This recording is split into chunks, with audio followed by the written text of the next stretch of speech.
हिंदुत्व का रंग है भगवा, उसको ख्वाजा साहब ने अपनाया है, उनका झंडा भगवा है।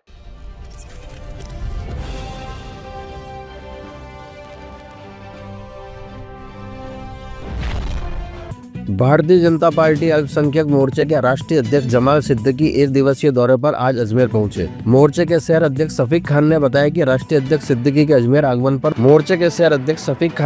राष्ट्रीय अध्यक्ष सिद्दीकी के अजमेर आगमन पर मोर्चे के कार्यकर्ताओं ने उनका भव्य स्वागत किया। अपने एक दिवसीय दौरे पर सिद्दीकी ने ख्वाजा गरीब नवाज की दरगाह पर चादर पेश कर वतन में अमन चैन की दुआ मांगी। अजमेर दरगाह में हिंदू मंदिर के दावे पर जमाल सिद्दीकी ने एक बड़ा बयान भी दिया है। उन्होंने कहा है कि हिंदुत्व के भगवा रंग को ख्वाजा साहब ने अपनाया है। सिद्दीकी ने कोर्ट में बात करने वाले विष्णु गुप्ता को आड़े हाथों लेते हुए कहा है कि ये विपक्ष के इशारों पर देश में अमन चैन बिगाड़ना चाहता है और विपक्षी पार्टी के हाथों में खेल रहा है। जमाल सिद्दीकी ने कहा कि यदि दरगाह मामले में कोई विवाद होता तो पिछले 10 सालों से पीएम मोदी अपने हकीकत के फूल और चादर दरगाह में नहीं भेजते। ख्वाजा गरीब नवाज की दर पर आए हैं, किस तरह की दुआएं और मनोकामनाएं? मेरी तो सबसे पहली दुआ यह है कि भारत में एकता हो, अखंडता हो, भारत के लोगों में आपस में भाईचारा हो, क्योंकि जिस प्रकार से लोग जहर घोलने का काम कर रहे हैं, लोग भारत की फ़िज़ा को ख़राब करने की जो नाकाम कोशिश कर रहे हैं, इसमें ख्वाजा साहब उनको नाकाम करें।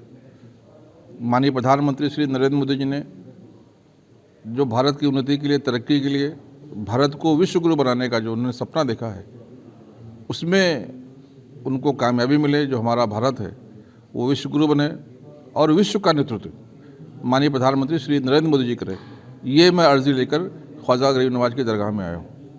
क्या लगता है जिस तरह का आप बता रहे हैं, जहर घोलने का प्रयास कर रहे हैं, कौन ये लोग हैं और भारतीय जनता पार्टी इसे लेकर खुलकर अपना बयान क्यों नहीं दे पा रही थी? अच्छा, आप तो अल्पसंख्यक मोर्चे से आते हैं, बता रहे हैं, इसके अलावा ऐसा कोई पदाधिकारी जिसने इसका विरोध ना किया हो? नहीं, मुझे इस बात का अफसोस है कि आप लोग मुझे पदाधिकारी मानते ही नहीं हैं, क्योंकि भारतीय जनता पार्टी एक पेड़ है और सारे मोर्चे उसकी टहनियाँ हैं और सारे पत्ते उसके कार्यकर्ता हैं। और भारतीय जनता पार्टी में एक सामान्य कार्यकर्ता भी उतना ही ताकत रखता है जितना एक बड़ा नेता। हमारे यहाँ कोई नेता होता नहीं, सभी कार्यकर्ता होते हैं। और भारतीय जनता पार्टी की स्टैंड साफ है। अगर किसी को दिखाई ना दे तो हम कैसे दिखाएंगे उसको? अगर कोई विवाद होता तो माननीय प्रधानमंत्री श्री नरेंद्र मोदी जी 10 साल अपने अकीदत के फूल और चादर नहीं भेजते। ये माननीय प्रधानमंत्री जी की आस्था थी, ये कोई तुष्टीकरण नहीं था। माननीय प्रधानमंत्री जी ना किसी तुष्टीकरण के लिए, ना किसी के दबाव में, ना किसी कहने से, ना किसी खुश करने के लिए काम करते हैं। वो हमेशा काम वही करते हैं जो देश के भले के लिए हो।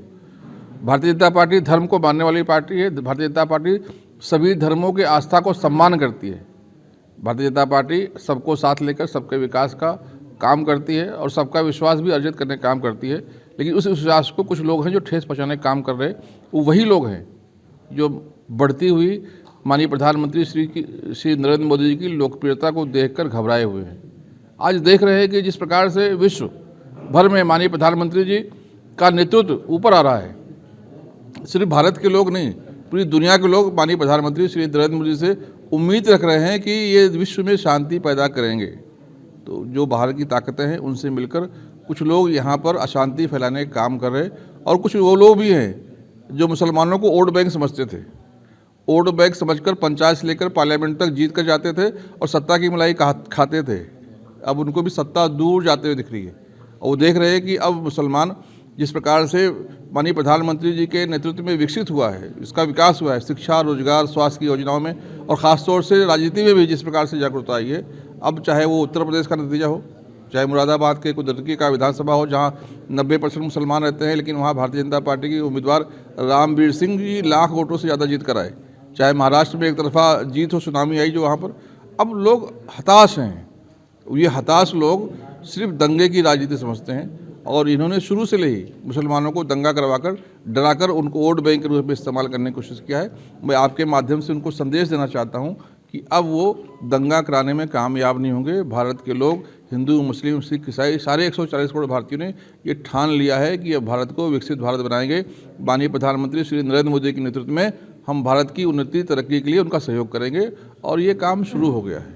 ये है जिसकी जितनी भी निंदा की जाए उसकी वो कम है। कौन से मुसलमान हैं जो लोगों को मार काट रहे हैं? ये इस्लाम सिखाता है? इस्लाम तो ये लोग बदनाम करने का काम कर रहे हैं। इनको सोचना चाहिए कि पूरे विश्व में मुसलमान रहता है, ये वहाँ पर जो कृत्य कर रहे हैं उसका असर भारत पे हो रहा है, उसका असर श्रीलंका में हो रहा है, उसका असर बाकी देशों में हो रहा है, हमें संदेह की नज़र से देखा जा रहा है। ये जो लोग हैं ये सत्ता के भूखे भेड़िए हैं। ये लोग जो हैं वो देश को तोड़कर ख़त्म कर रहे हैं। जिस प्रकार से पाकिस्तान बर्बाद हुआ है वैसे ही बांग्लादेश को उसी रास्ते पर लेकर जा रहे हैं। हम सब लोग भारत की जो 140 करोड़ भारतीय भाई बहन हैं, वो हमारे जो हिंदू भाई है वहाँ पर बांग्लादेश में रहते हैं, उनके साथ खड़े हैं और वक्त पड़ेगा तो उनके साथ जाकर हम लड़ाई भी लड़ेंगे।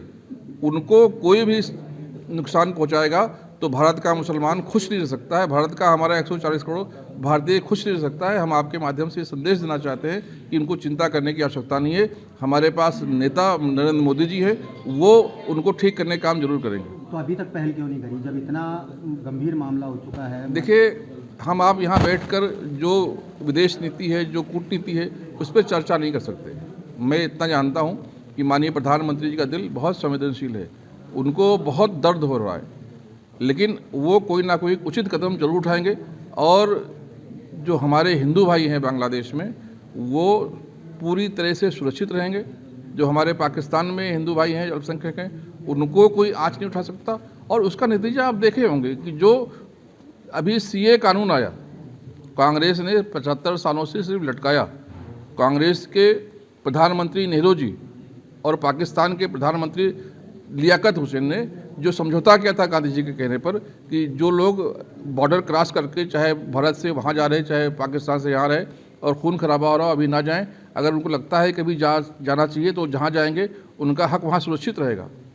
उनके एक्ट के और उनके पैक्ट के मुताबिक नेहरू जी के जो हमारे पाकिस्तान के भाई बहन हैं उनका हक यहाँ सुरक्षित था, लेकिन वहाँ उनके वादे पे आए पर उनको नागरिकता तक नहीं मिली।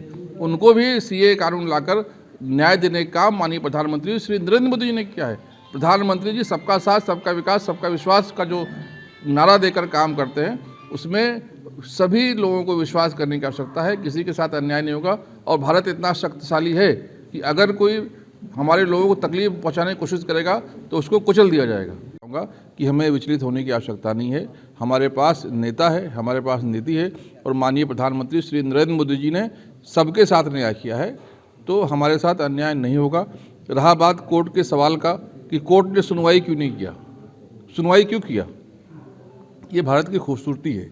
यहाँ तो कोर्ट ने आतंकवादी को भी सुना है जिसको फांसी की सज़ा थी। आप हमको याद होगा कि याकूब मेमन को जो फांसी की सज़ा सुनाई गई थी, दूसरे दिन उसको फांसी होने वाली थी, रात को 3 बजे कोर्ट ने सुनवाई किया और उस आतंकवादी को फांसी की सज़ा हुई। तो सुनवाई का मतलब उसको राहत नहीं होता है। ये हमारे यहाँ की परंपरा है, ये हमारी खूबसूरती है, ये हमारा कहाँ लोकतंत्र है जहाँ पर सबकी सुनवाई होती है।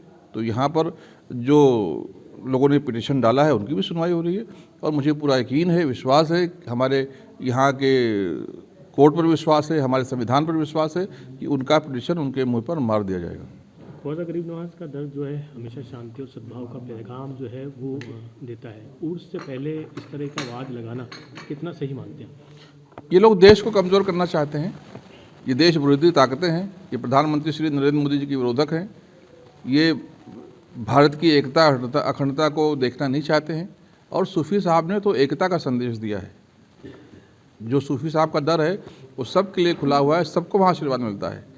यहाँ जो ख्वाजा अजमेर शरीफ का लंगर है, हम सभी जानते हैं कि वहाँ हमारे जो हिंदू भाई हैं उनका इतना सम्मान होता है कि उनके लंगर में कभी नॉनवेज नहीं बनता है।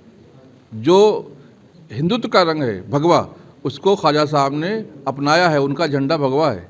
तो जिस प्रकार से ख्वाजा साहब ने भारत में आकर यहाँ के अमन, शांति, चैन और भाईचारे के लिए काम किया, उसका यही नतीजा है कि वहाँ वो धर्म से ऊपर हैं। सब लोग वहाँ जाकर माथा टेकते हैं और सबको वहाँ से आशीर्वाद मिलता है।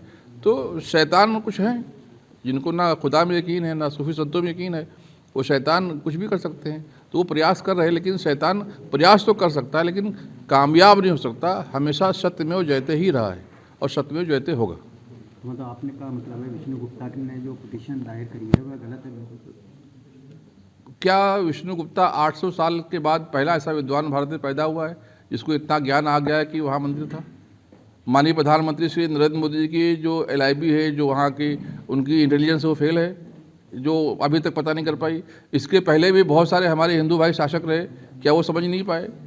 तो ये जो इस प्रकार से देश को तोड़ने की साजिश कर रहा है, ये दिख रहा है कि किसी के हाथों में खेल रहा है, वो हमें कमज़ोर कर रहा है। वो माननीय प्रधानमंत्री श्री नरेंद्र मोदी जी की योजनाओं को फेल करने के लिए, उनकी बढ़ती हुई लोकप्रियता को रोकने के लिए विदेशी ताकतों से मिलकर, यहाँ के जो विपक्ष है उनसे मिलकर उनको देश को कमज़ोर करने की साजिश कर रहा है, और इसका कहीं ना कहीं उसको नुकसान होगा। यानी इसके पीछे कांग्रेस का हाथ है। 100% जो लोग ये अभी तक मुसलमानों को वोट बैंक के रूप में इस्तेमाल कर रहे थे और दंगा करवा कर उनको डरा कर उनको हमेशा अपने पीछे रखते थे, भारतीय जनता पार्टी से डर दिखाकर, भारतीय जनता पार्टी ने 10 सालों में उनके विचारों को बदल दिया। आप देखें, महाराष्ट्र में चुनाव हुआ है, 38 सीटें ऐसी हैं जहां पर मुसलमान रहता है, बहुसंख्या में रहता है, वहां भारतीय जनता पार्टी जीती है।